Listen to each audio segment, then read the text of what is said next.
Hi, my name is Bruno Sade from brunosade.com, and today I want to talk about two aspects that I believe are important to address when tapping on a physical pain or a physical symptom. Now, this is not something that I specialize in, but I think that even though there are probably other aspects that can be at play with a physical pain or physical symptom, I think these two aspects are probably going to be helpful to address. So the first of these aspects is what we think caused the pain or the symptom and how we feel about that. So in other words, let's imagine the example that I hurt my toe by running into a chair while I was walking around in my living room. And so some of the thoughts or feelings that might come up, the blame might be like, who put this chair here? I told them not to move this chair and now I hurt my toe because of that. And so that's one aspect to address the anger or blame or irritation, frustration, etc. that I might feel about that. Maybe it's directed also at me, like,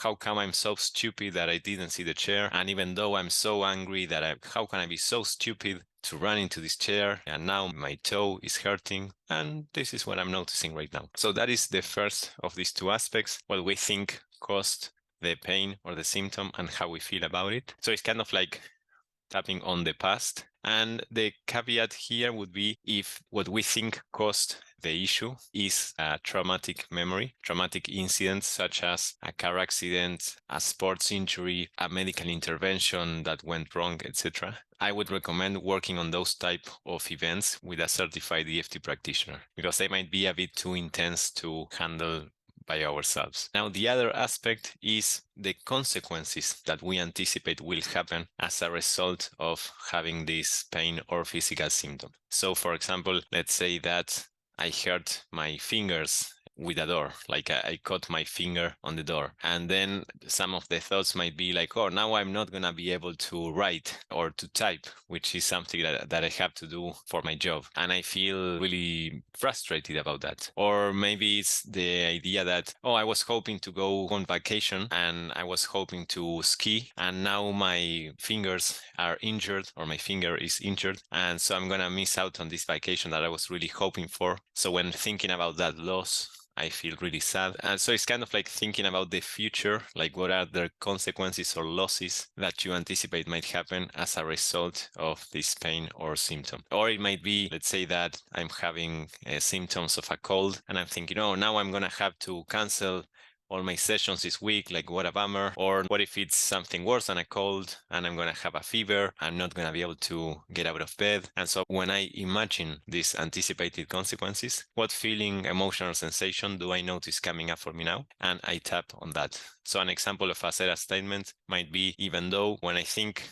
about this ski vacation that I'm going to have to miss out on because I injured my finger, I feel really sad about that because I was really looking forward to this vacation and I feel this sadness in my throat. And this is what I'm noticing right now. This sadness in my throat. I'm going to have to miss this vacation. I was really looking forward to it. Now I'm not going to be able to do it because I injured my finger. I feel really sad about that. I feel really sad and I feel this sadness in my throat. And then after that run, I might notice again as I think about this vacation that I'm going to have to miss out on because of getting my finger caught in the door. What do I notice coming up for me next? And so these are the two aspects that I think can be very helpful to address because basically what we are doing is we are trying to shift our nervous system state from a, let's say, triggered survival mode that sometimes those feelings of blame, anger, sadness, frustration, fear, anxiety, etc., can get our nervous system into a survival state or survival mode.